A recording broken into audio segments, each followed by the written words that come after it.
नमस्ते नौकाशी, मैं आशीष श्रीवास्तव अपने सहयोगी सुजीत सिंह के साथ। मित्रों, आज संपूर्णानंद संस्कृत यूनिवर्सिटी में विश्वविद्यालय में हम लोग आए हुए हैं, जहां पे एक प्रोग्राम चल रहा है रामोत्सव सबके राम। उसी के तहत हम लोग यहां पे आए हुए हैं और मैं अपने सहयोगी से कहूंगा कि सुजीत जी पूरा दिखाएं यहां पे किस तरीके से यहां पे प्रोग्राम चल रहा है। उसके बाद हम यहां पे मित्रों जो कि अक्षत आई हुई है अयोध्या से। अयोध्या का मतलब होता है जिस राज्य को जीता ना जा सके, वहाँ से प्रभु श्री राम जहाँ के थे वहाँ से आई हुई अक्षत आई हुई और निमंत्रण पत्र आई हुई है। और विहिप की यहाँ पे कार्यकर्ताएं लोग हैं और महानगर उपाध्यक्ष है हमारे साथ, उनसे हम आपको बात कराएंगे।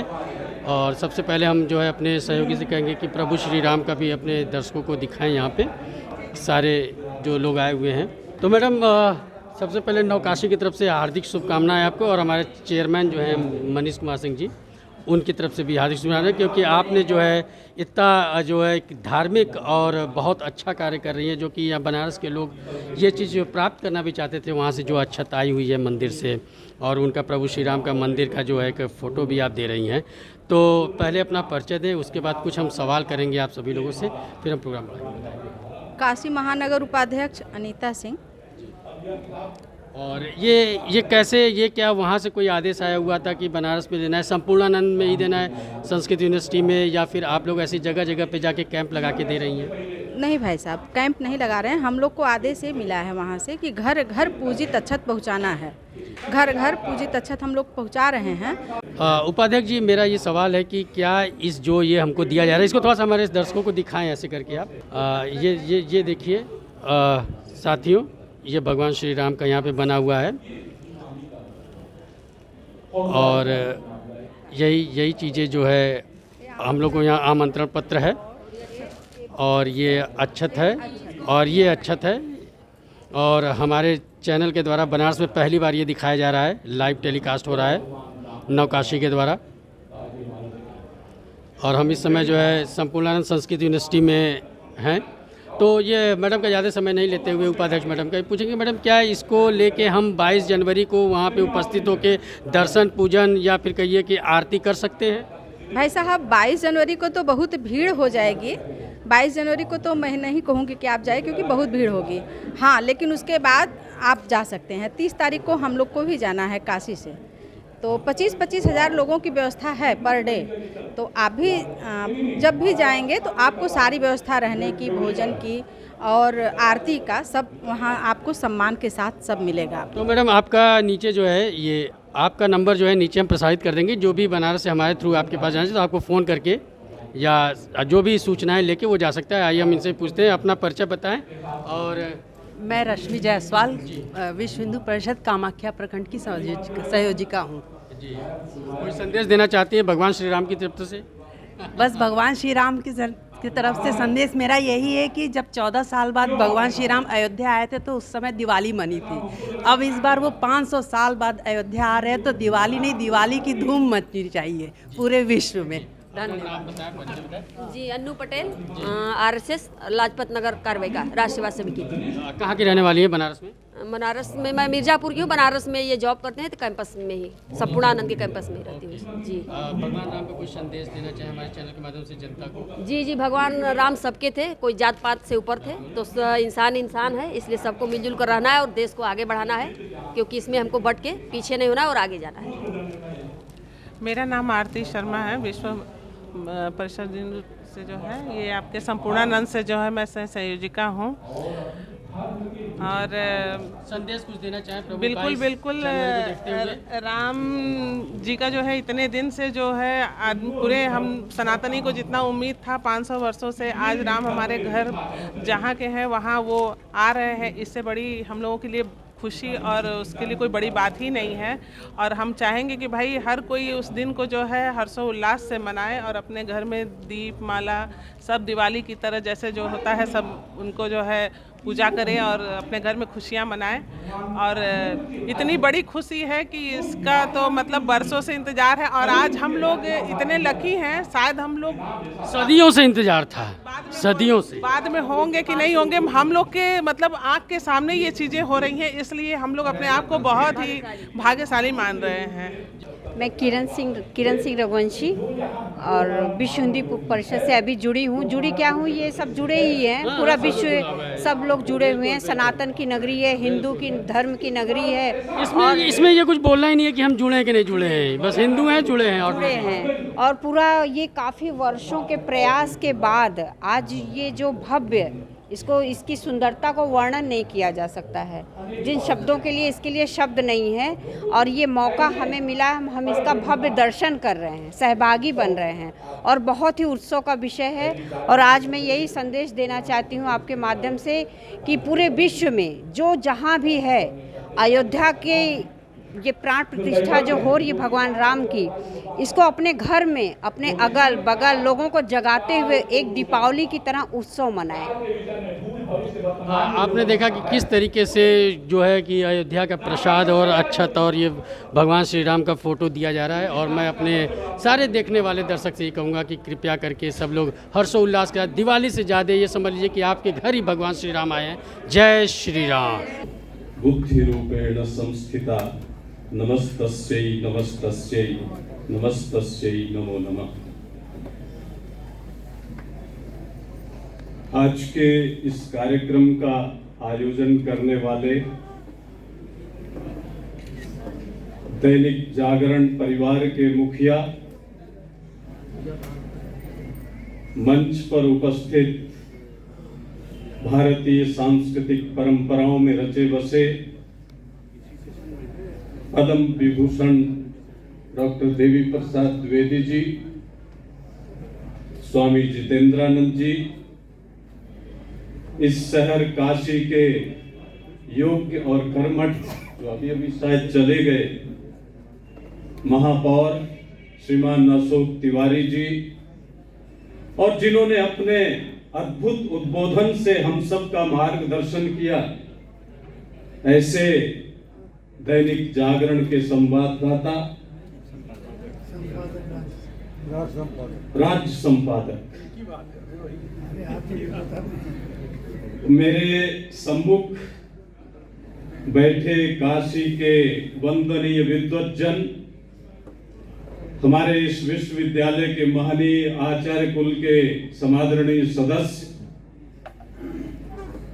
काशी के समस्त सम्माननीय नागरिकगण, प्रिंट मीडिया और इलेक्ट्रॉनिक मीडिया के उपस्थित सहयोगीगण, देवियों और सज्जनों,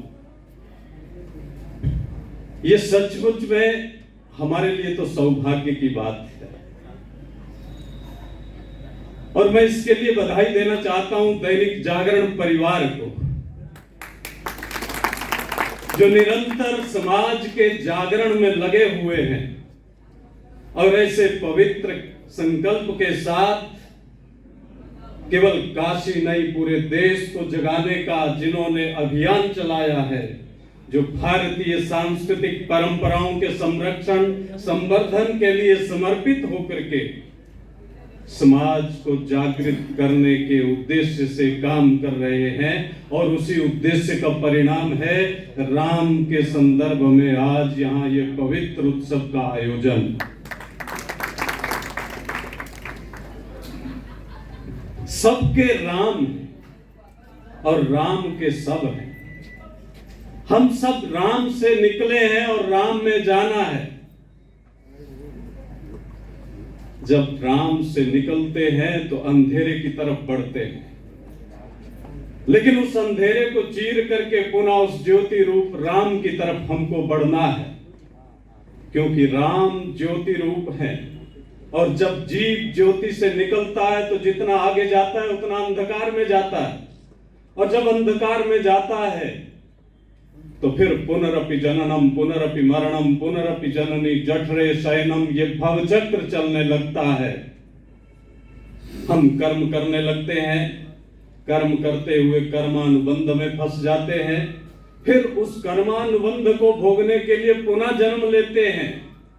ये परिणाम है राम से दूर होने का। लेकिन फिर बृहदारण्यकोपनिषद का ऋषि उद्घोष करता है, तमसो मा ज्योतिर्गमय, मुझे इस अंधेरे से उजाले की तरफ ले चलिए। वो उजाला ही भगवान श्री राम है। वो ज्योति ही भगवान श्री राम है।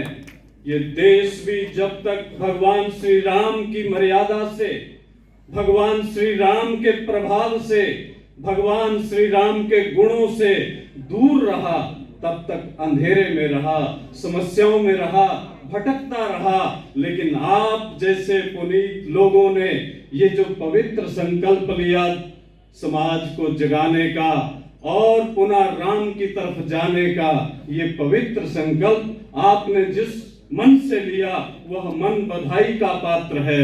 उस मन का हम सब अभिनंदन करते हैं, अभिनंदन करते हैं। अभी श्रीमान संपादक महोदय ने दो बातें कही और कुशल संचालिका महोदया ने भी एक संकेत किया। रामो विग्रहवान धर्म, यह प्रसंग जब मारीच और रावण के बीच में हुआ, जब रावण ने मारीच को माया मृग बनने के लिए कहा, तो मारीच ने कहा रामो विग्रहवान धर्म। राम सामान्य प्राणी नहीं है, रावण तुम मूर्खता कर रहे हो। राम साधारण इंसान नहीं है, वो धर्म का साक्षात स्वरूप है। अगर धर्म को देखना है तो भगवान श्री राम को देख लीजिए, आपको धर्म समझ में आ जाएगा। अभी आदरणीय संपादक महोदय ने कहा कि मैं धर्म के आधार पर कर्म को महत्व देता हूं, ये बिल्कुल सत्य है। ये देश दो प्रवृत्तियों पर चलने वाला देश है, जिसमें पहला है धर्म और दूसरा है कर्म। हमारे यहां कर्म करने की प्रधानता बताई गई, लेकिन कर्म कैसा हो जिसके मूल में धर्म हो। इसलिए जब भगवान ने कुरुक्षेत्र के मैदान में अर्जुन को उपदेश देने के बहाने समाज को शिक्षित करने की बात कही, तो सबसे पहले उन्होंने कहा धर्म क्षेत्रे कुरुक्षेत्रे समवेता युयुत्सवा। ये धर्म क्षेत्र भी है और ये कर्म क्षेत्र भी है। ये कर्म क्षेत्र है लेकिन पहले धर्म क्षेत्र है। और जब हम धर्म की बात करते हैं तो जैसा अभी संकेत किया, अपनी अपनी योग्यता को धारण करना, लेकिन उसको और स्पष्ट किया यतो अभ्युदय निश्रेष सिद्धि सधर्मा। ऐसा विशिष्ट आचरण जिसको अपनाने से जब तक हम इस धरती पर रहे हमारा सर्वांगीण विकास हो, और जब हम इस लोक को छोड़ करके चले तो पारलौकिक सिद्धि स्वरूप दुख की आत्यंतिक निवृत्ति रूप मुक्ति की प्राप्ति हो, ऐसा विशिष्ट आचरण ही धर्म है। अब ये विशिष्ट आचरण क्या हो सकता है?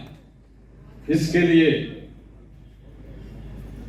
महर्षि मनु ने और स्पष्ट किया, श्रुति स्मृति सदाचाराः स्वस्य च प्रियमात्मना एतत् चतुर्विधम आहु साक्षात धर्मस्य लक्षणम।